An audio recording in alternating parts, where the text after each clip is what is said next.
From a young age, the modern man is fed a subtle myth, one not shouted, but whispered into his psyche through lullabies, films, and fairy tales, that love will save him, that somewhere out there exists a woman who will make sense of his chaos, heal his wounds without asking, and accept his brokenness as beauty. This idea is not born from truth, but from longing, a longing not to confront the darker regions of the self. It's a psychological promise. One day, she will come, and you will finally be whole. It sounds like hope, but it often becomes a prison, because what's offered as redemption is, in many cases, a refusal to mature. Nietzsche did not hate women. He hated illusions, especially the ones men use to avoid seeing themselves clearly. In a world desperate for meaning, he warned us that many of our virtues, especially our ideas of love and sacrifice, are built not from strength, but from fear. He saw that beneath the poetic ideal of unconditional love often lies a child's plea. Please fix what I cannot face. That's not love. That's dependence, clothed in romance. And this leads to the core question one most never ask. What if love was never meant to be salvation at all? What if it's strategy, an ancient game of closeness, leverage, and need? Section 1.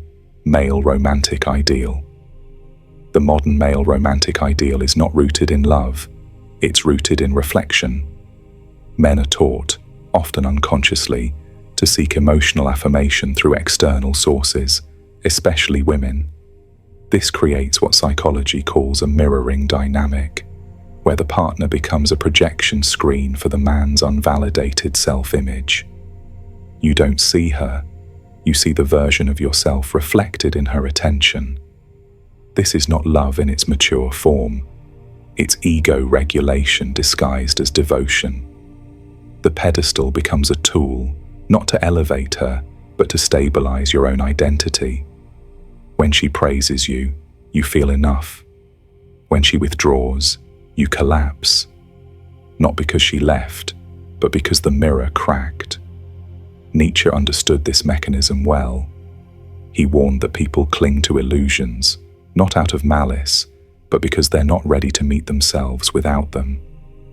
Love, in this case, becomes a psychological defense, not a connection, but a coping strategy. What drives this dependency isn't necessarily emotion, it's identity. Developmentally, many men are not taught how to build internal emotional scaffolding. Instead, they're conditioned to look outward for validation and wholeness. Culturally reinforced ideals about women being nurturing, healing, or redemptive only deepen this reliance. When a man enters a relationship with these assumptions, he isn't seeking a partner, he's seeking psychological completion. The woman becomes a surrogate for unresolved needs, security, approval, forgiveness. This dynamic often leads to unconscious emotional bargaining. If I give you vulnerability, will you validate my worth? What appears on the surface as openness may in fact be a transaction. In clinical terms, this speaks to anxious, preoccupied attachment, a need for closeness not rooted in emotional generosity, but in fear of abandonment. Nietzsche's relevance here lies in his contempt for these hidden contracts between the self and illusion. He saw them as barriers to true maturity and to true connection. You may believe you're loving her purely, but the psychological structure beneath your affection tells a different story. You idealize her because it's easier than facing the chaos within. You surrender to her emotionally, not out of strength, but in the hope that she'll carry what you've avoided. These are not inherently evil instincts. They are deeply human, but they are also dangerous when mistaken for love. Nietzsche didn't critique love, he critiqued how we misuse it to sustain delusion. In this sense, your devotion becomes a psychological anesthetic, a way to avoid pain, meaning, and responsibility. Love becomes a script, and she becomes the actress. But no human being can sustain that role forever. And when she steps out of the part you've cast her in, it feels like betrayal. But in truth, it was a misidentification from the beginning. Now let's examine what she sees. How women, denied direct power for centuries, developed emotional intelligence as strategy, and why that mastery is often mistaken for mystery. Section 2. Control. Control, as commonly imagined, is loud. It's the raised voice, the direct command, the visible assertion of power. But in human relationships, especially between men and women, control often doesn't look like control at all. It looks like grace. It feels like comfort. It arrives in the form of emotional cues, subtle gestures, perfectly timed silence. For centuries, women were denied open access to external power, political, institutional, financial. In response, they refined internal tools, relational presence, intuitive awareness, and social perception. These were not weapons of manipulation. They were instruments of adaptation. When denied authority by systems, one learns to move beneath them. This is why women's social strategies often go unrecognized by men, not because they're deceptive, but because they are embedded in everyday interactions. Influence that cannot be seen is rarely questioned, especially when it operates through empathy, attentiveness, and responsiveness. You may think she's being passive when she listens without interrupting, but in that stillness, she's gathering data. Female relational power is largely observational, not because women are naturally more emotional, but because they've been trained, consciously or not, to decode emotional cues for survival. This is a skill set evolved under pressure, refined over generations in systems where silence was often the safest path. What appears to be tenderness is often relational calibration, a constant silent mapping of how others feel, speak, react, and shift. In male social environments, power is frequently declared through competition, status, or visibility. In female social dynamics, power often lives in positioning. Who is listened to? Who sets the emotional tone? Who knows more than they reveal? And while men are often taught to express vulnerability overtly, women learn that perceptive restraint is a more efficient way to guide a dynamic without triggering resistance. They don't have to lead in the traditional sense to direct an outcome. When a woman expresses needs softly, rather than demanding, she gains more than if she had asserted authority. That's not manipulation, it's social adaptation. Consider how she offers approval strategically, notices emotional gaps without being told, or regulates your distress with carefully selected responses. These aren't always conscious tactics, but they're often effective because they operate beneath defensiveness. Most men don't recognize this pattern because they've been conditioned to associate power with visibility. But power, in human relationships, often lies with the one who can respond without revealing intent. Nietzsche's work on instinct and social masks helps us decode this. He believed the greatest deceptions weren't told, they were lived. In his view, people rarely operate from pure intention. Instead, they operate from deeply encoded instincts shaped by their environment. Women didn't choose subtlety, they adapted to it. When she guides your emotions, she rarely does so through direct confrontation. Instead, she sets the emotional rhythm of the relationship. When to talk, when to retreat, when to offer warmth, and when to remain distant. These are not acts of dominance. They are acts of control through atmosphere.